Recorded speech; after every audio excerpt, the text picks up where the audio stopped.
New Delhi. India's quest to develop its own fighter jet engine got a leg up after a $2 million consultancy agreement was finalized with leading French defense manufacturer Safran to help revive the Kaveri project.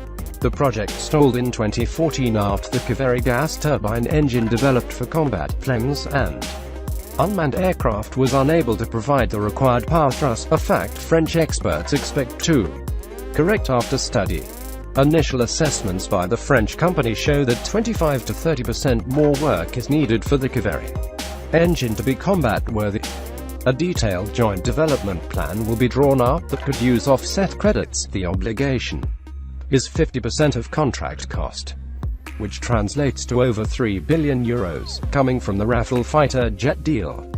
As reported by ET in July, France has offered a €1 billion investment to revive the project.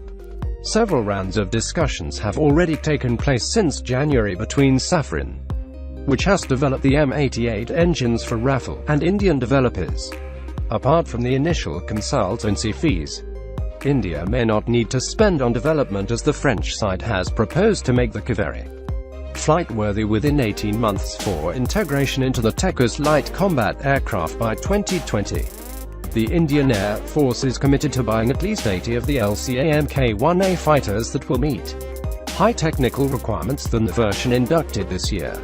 The aircraft is currently powered by American GE 404 engines that faced a procurement delay after the nuclear tests in 1998, causing a setback to the Tejas program.